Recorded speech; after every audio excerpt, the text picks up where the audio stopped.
ağa xeyli olmuşam piyan, xalqımıza amma vermedim ziyan. Çalışkinem bugün burada bekleyen, söhbet iksimizin arasındadır.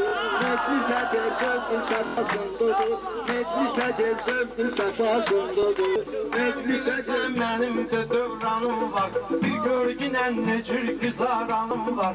Mənim də bir dənə uç ceyranım var, İntiresim ahu balasındadır, İntiresim ahu balasındadır.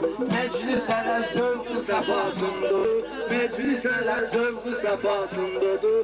Dəli deginən olum sənin heyranın, lazım olsa gələr sənin eyranın. Bir köpüklük dögür sənin ceyranın, gözəlliyi onun harandadır. Meclis əcəb zövqü səfasındadır. Kimi hələm xoruz banlamır, bir oğlan Tahir məni yanlamır. Gözəlligini Məşəd baba anlamır, gözəlliyi gözünün qarasındadır. Meclis əcəb zövqü səfasındadır, bunun da şair olubdu əzəli. Odur ki yazır şeiri qəzəli, gözəllik üçün istəməyin gözəli. İntiləsim onun vəfasındadır. Balık səhər deyəm mən, bir görgünən oldu səhər deyəm mən.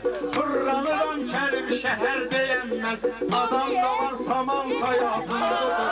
Adam da var saman kayasındadır. Meclis əcəb zövqü səfasındadır, hesab edin bugün karvan sarı deyəm. İndi özün fikirləş gör arı deyəm, mən ərniyəm gənə də ağa arı deyəm. Süzünkilər özgə yuvasındadır, meclis əcəb zövqü səfasındadır, meclis əcəb zövqü səfasındadır, meclis əcəb zövqü səfasındadır. Əlmədətin dil olmayıb yalanda, Əhmədlidə işi də gedir pulanda.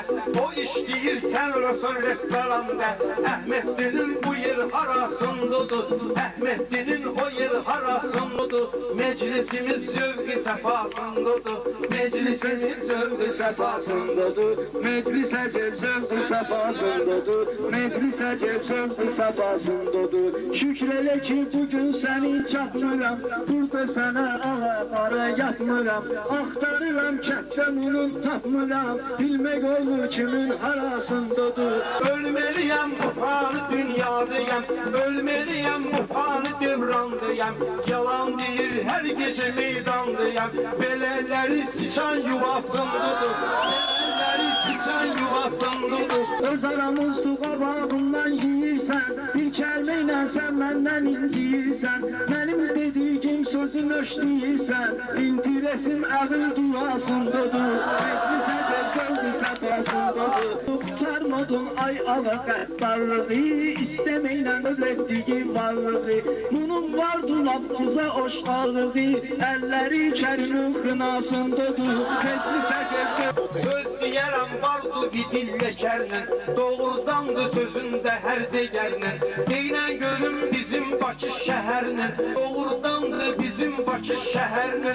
Gözəlliyi Baxuz qalasındadır, gözəlliyi Baxuz qalasındadır. Meclisimiz zövqü səfasındadır, Meclis əcəb zövqü səfasındadır, meclis əcəb zövqü səfasındadır, meclis əcəb zövqü səfasındadır. Məşədidə çox sözlü deyib gedibdi, soyuq olub qalın giyib gedibdi. Bəyaq molla bunu yiyib gedibdi, indi bu mollanın qidasındadır. Meclis əcəb zövqü səfasındadır, meclis əcəb zövqü səfasındadır. Meyxananı gör kiminlə deyirsən, qızıl gülü dərirsən, inləyirsən. Xasiyyətindən Volvaya oxşayırsan, kvadratlı u çərçivasındadır, kvadratlı u çərçivasındadır. Meclisimiz zövqü səfasındadır, Meclisimiz zövqü səfasındadır, meclisimiz zövqü səfasındadır, meclisimiz zövqü səfasındadır, meclisimiz zövqü səfasındadır.